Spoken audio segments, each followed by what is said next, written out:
ఆలేరు రైతు సంఘం నాయకుని సిపిఎం పార్టీగా బాధ్యతలలో ఉన్నటువంటి పరిస్థితి. అదేవిధంగా ఈరోజు బిఎస్సిఎస్ దగ్గర గత వారం రోజుల నుంచి వారం 15 రోజులు అంది యూరియా గురించి ఎదుర్కోవడం జరుగుతుంది. ఎప్పుడు వచ్చినా ఒక లోడు 2 లోడ్లు రావడం అయిపోవడం జరుగుతుంది.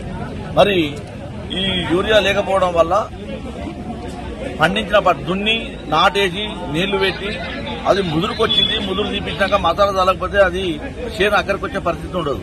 చేను మొత్తం ఖరాబ్ అయిపోయినాక ఈ యూరియా తీసుకొచ్చి ఇచ్చినా కూడా లాభం ఉండదు. రైతు దగ్గర ఒక ఎకరానికి 30,000 రూపాయల పెట్టుబడి పెట్టి పంట పండిస్తున్నాడు. ఆ పంట కూడా ఇప్పుడు ఈ చేతికి ఈ యూరియా అందకపోతే ఈ 30,000 రూపాయలు లాసే.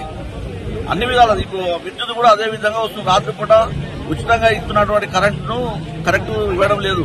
కరెక్ట్ టైం కూడా ఆ డ్యూటీ ఉన్నట్టు వాళ్ళు డ్యూటీ చేయడం లేదు. ఎందుకంటే నేను రోజు 2 రోజులు నేను పోతున్నా కాబట్టి రోజు 2 గంటలకు వస్తుంది ఇక్కడ ఉన్నటువంటి కరెంటు. 2:30కు వచ్చే కరెంటు 3 గంటలకు వస్తుంది. ఫోన్ చేయగా కరెంటు ఇస్తున్న పరిస్థితి ఉంది.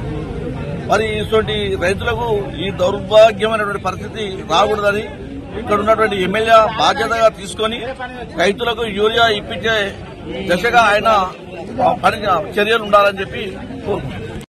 రామాపురం ఈ రోజు డైలీ వస్తున్నా పోతున్నా ఊరియా దొరకట్లేదు. ముద్దు రోజు 15 అవుతుంది. ఇంతవరకు ఊరియా లేదు. వచ్చి కూర్చుంటున్నా కవర్ అవుతుంది. 10 రూపాయల మధ్యలో క్యాంగులు లేదు మాకు. ఏమంటారు ఏం ఇస్తలేరు. మొత్తం వాటర్ నీళ్ళు లేపాము 2 గంటల వచ్చి నీళ్ళ పోగానే వీళ్ళు మళ్ళీ వెనక రాండు. ముందుకు వచ్చినా మళ్ళీ వెనక అంటే మళ్ళీ వెనక పోయినాం. మాకు ఇంతవరకు ఏం లేదు.